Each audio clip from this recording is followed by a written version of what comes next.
Okay, magandang umaga mga kaibigan kong chaplain. So pupunta kami sa Iraia Tribe at kasi meron silang FDA session. Tanging sa lugar na to, nakpil lamang ang pinapahintulutan na pumasok dahil masyadong ang tawag nila dito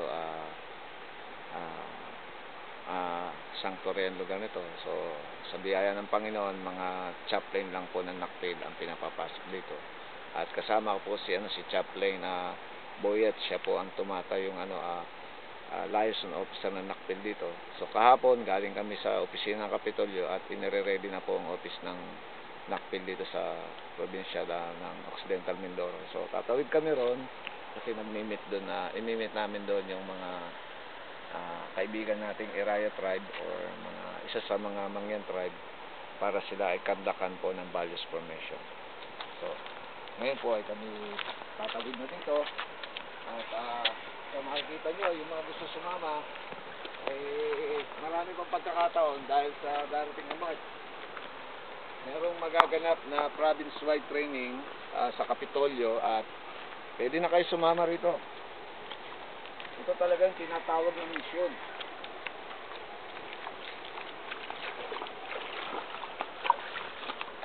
Babaw lang naman ang tubig.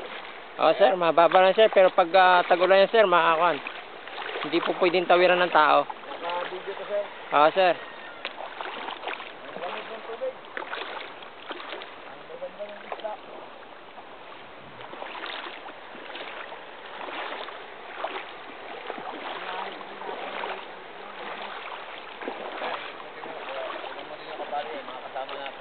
Ayun po ang aming leader na katutubo.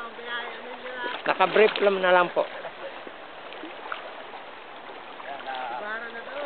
Napakagandang karanasan ng paglilingkod sa Diyos dahil ang ating Panginoong Hesus nung siya ay naparito, pinuntahan niya talaga yung mga taong mga less fortunate o hindi ganong naaabot ng mga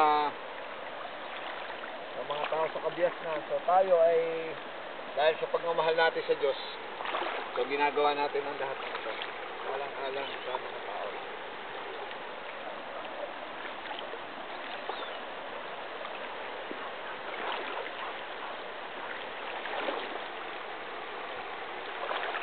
So dito masarap din maligo. Oo sir, dito nga tayo maliligo mamaya sir. Mamaya dito pala kami magtutubog. Parang ang sarap dito mag-waterboard. Kasi mo, no? Sir.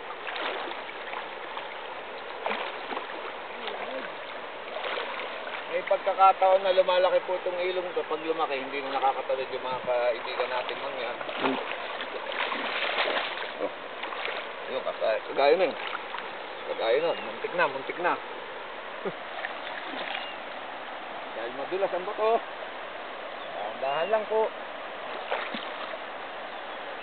Dahil pag nagkataon, may kalalagyan tayo. Ay, naku, napalamig na pala.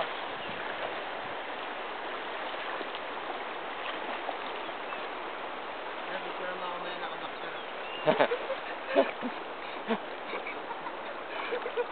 Ito po yung ating municipal link ng DSWD po, Pantawid.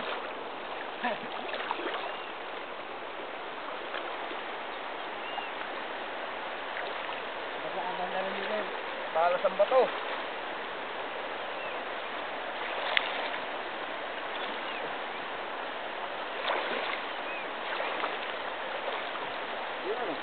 Sir, doon sir. Yun ang village naman yan. Sarap sarap maligo. Kasi hanggang tiyan talaga eh. Dito sir, hanggang dito. Lakas ka ng agos.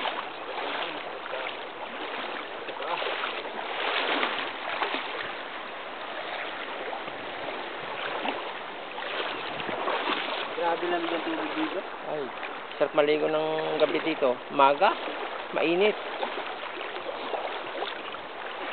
Dapat may hangin dito lang to eh, no?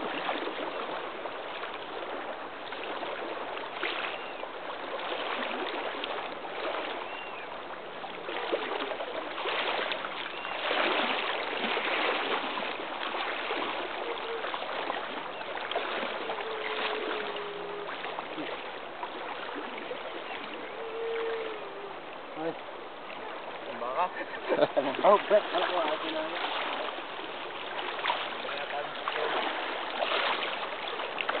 Hindi na yung tubig.